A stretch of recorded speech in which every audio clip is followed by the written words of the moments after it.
Pessoal, o texto que está aí na tela, Lucas capítulo 10. Esse texto aqui, pessoal, ele está falando a respeito da parábola do bom samaritano. Só que tem um detalhe, gente. Na maioria das vezes que alguém vai falar sobre a parábola do bom samaritano, a pessoa começa a leitura, sabe por onde? A partir do verso de número 30, quando diz o seguinte, olha só. Em resposta, Jesus disse, um homem descia de Jerusalém para Jericó quando caiu nas mãos de assaltantes. Estes lhe tiraram as roupas, espancaram-no e se foram, deixando-o quase morto. Aconteceu estar descendo pela mesma estrada um sacerdote. Quando viu o homem, passou pelo outro lado.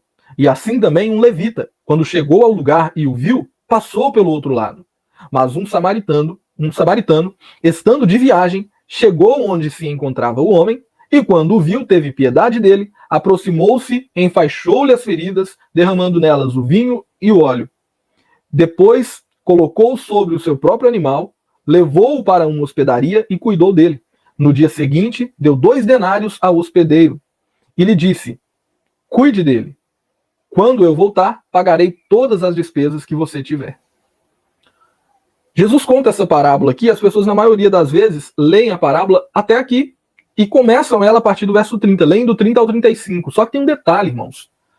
Toda parábola, eu já expliquei isso aqui para vocês, um princípio muito importante, já expliquei em devocionais passados, né? A gente teve uma série aqui falando só das parábolas de Jesus, explicando, entendendo as parábolas como que elas não são coisas, né, difíceis de se entender, até porque Jesus estava ilustrando a situação e Jesus era mestre nisso.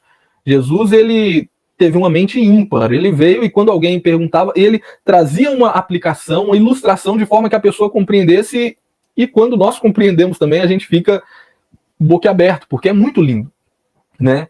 E essa parábola, ainda que ela comece a história da parábola ali no versículo 30, a gente, para entender o porquê que ela está sendo contada e qual o motivo dela estar aqui, a gente precisa entender o que gerou a parábola. Toda parábola de Jesus é uma resposta a alguma pergunta ou a alguma situação. Você vai entender isso melhor. O que de fato é uma parábola, irmãos? A parábola, ela é uma ilustração. Nós podemos caracterizar a parábola como sendo uma ilustração. Jesus quer contar algo, ele quer ensinar um princípio, ele quer responder alguma coisa. E ele usa, então, elementos que faziam parte do cotidiano, da vida das pessoas, coisas, uma ilustração, um desenho, uma história, fictícia ou real, independente, ele usa uma história para poder ilustrar aquilo que ele quer ensinar.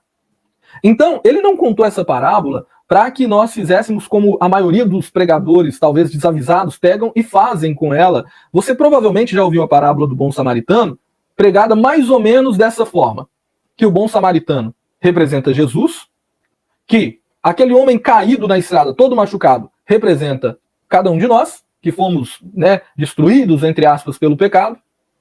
Aquele sacerdote e aquele levita que passaram de longe, representa a lei, representa os profetas que não poderiam nos salvar o homem. Só o bom samaritano Jesus poderia vir e salvar o homem. Tem até música, né, que fala que o bom samaritano é Jesus. Que o fato dele pegar aquele homem, levar lá para a hospedaria, aquela hospedaria representa a igreja. Que aquele homem que recebeu o dinheiro lá do samaritano para poder cuidar daquela pessoa representa o pastor da igreja. Que aquelas 2 moedas, os 2 denários que ele deu, representam as 2 ordenanças, o batismo e a ceia. Ou seja, a gente já ouviu essa história como se... Será que é isso mesmo? Será que Jesus está falando de igreja, de pessoa que está machucada lá, é você, e aquilo outro? Será que é isso que o texto está falando? Para a gente entender se é isso ou não, para a gente entender se é preciso fazer toda essa alegorização do texto ou não, a gente precisa entender primeiro como que esse texto foi aplicado e foi entendido no contexto em que ele foi falado. Porque tem um contexto em que ele foi falado. E qual era o contexto? Agora a gente vai entender o contexto. Porque no verso 30 começa da seguinte forma: em resposta, disse Jesus. Então, peraí. Um texto não começa falando em resposta. Se está em resposta, é porque algo aconteceu antes, algo foi perguntado antes. E o que foi perguntado antes? A gente vai começar a ler a partir do verso de número 25, para a gente entender qual é o contexto. Olha o contexto. Agora sim começa de uma forma tranquila. Olha, certa ocasião. Agora é um começo de uma passagem. Não é em resposta. Em resposta não é começo. Em resposta é continuação. Já está trazendo a resposta de algo que foi perguntado.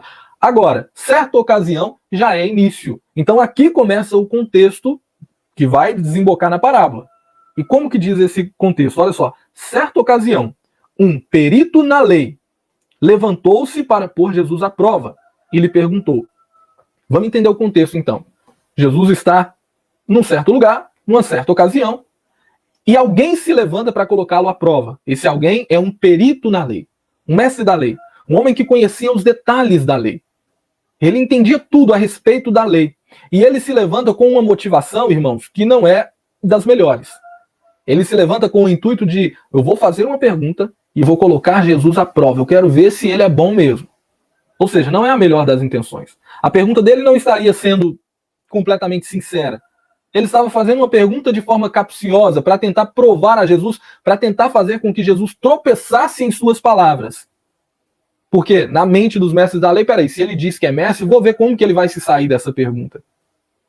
Vocês estão entendendo? Então, ele vai lançar uma pergunta e a intenção é errada. Ele quer provar a Jesus. Não é que ele tem uma dúvida e que ele quer ter essa dúvida sanada. Não, ele quer provar o mestre.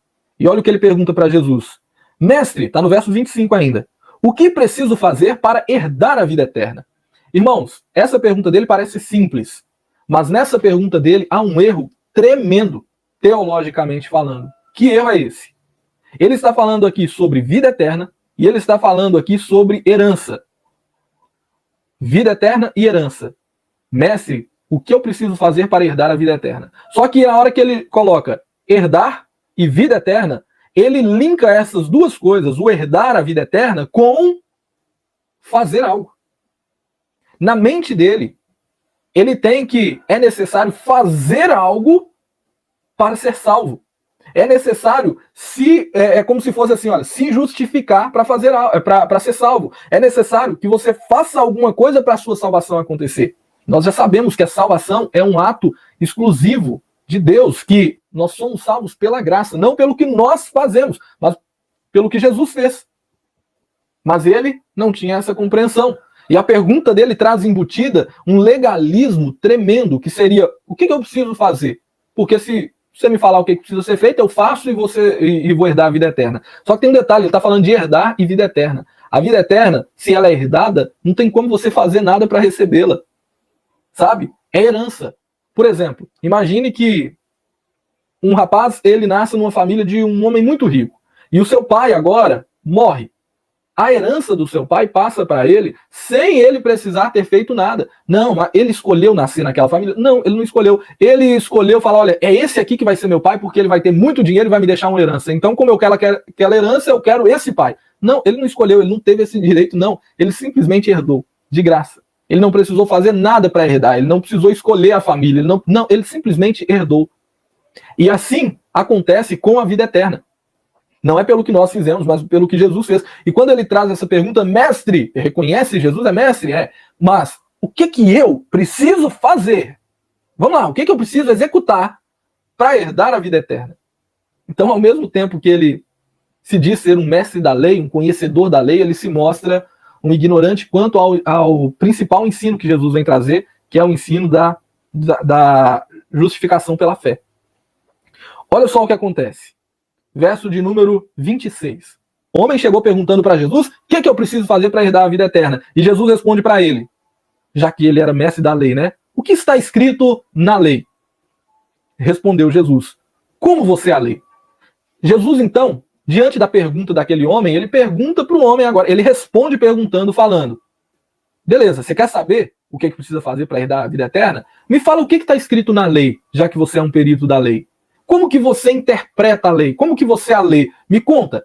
Como que você entende a respeito da lei sobre o que precisa ser feito para herdar a vida eterna? E ele agora responde, ele já sabia a resposta, estava na ponta da língua. E a ideia dele ao fazer a pergunta era mais ou menos a seguinte, eu vou perguntar porque se ele falar alguma coisa errada, eu vou corrigir. Eu vou perguntar porque se ele sair da linha, eu mostro exatamente o que deve ser feito para herdar a vida eterna.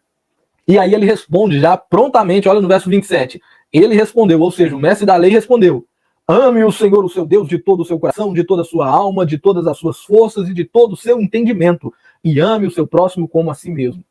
Ele está citando aqui o texto de Deuteronômio e ele está citando aqui o texto de Levítico. Ele está mostrando assim, olha, o que precisa ser feito? Eu já sei. Eu interpreto a lei dessa forma. É para amar a Deus acima de tudo e amar o seu próximo como a si mesmo. E aí, quando ele acha que respondeu super bem, teologicamente afiadinho, Jesus vem e responde para ele de forma simples. Disse Jesus, você respondeu corretamente, vá, faça isso e viverá. A resposta de Jesus quebra a perna desse cara aqui no meio. Olha só o que Jesus fala, irmãos. O homem está ali dizendo o quê? Você acha que eu não sei a resposta? Peraí, a resposta é essa aqui, olha. Deuteronômio fala que devo amar a Deus acima de tudo, de todas as coisas e tal. E lá em Levítico fala que eu devo amar o meu próximo como a mim mesmo. Fazendo isso, dá tudo certo. E Jesus fala, olha, parabéns, é isso mesmo. Agora vai lá e faz. Jesus, naquele momento ali, irmãos, ele simplesmente pegou toda a teologia daquele homem, que estava pautado meramente na lei escrita ou no texto escrito, e falou, agora tira isso do papel e faz na prática. Tira isso da teoria e executa na prática. Porque se você fizer isso, você viverá. É simples assim. Se você conseguir executar tudo isso aí que você falou na prática, tá tudo certo. Você vai herdar a vida eterna. É por isso o nome do devocional tá aqui abaixo, né, para você que estiver aí pelo celular. Muito mais do que palavras. O Evangelho de Cristo Jesus não se resume a palavras. Ele é muito mais do que isso. E quando aquele homem vem com toda essa lei certinha, escrita, tudo belezinho aqui, Jesus, ó, o que precisa fazer é isso, isso, isso, isso, isso. Amar a Deus sobre todas as coisas e amar o próximo como a si mesmo é um resumo de toda a lei de Deus.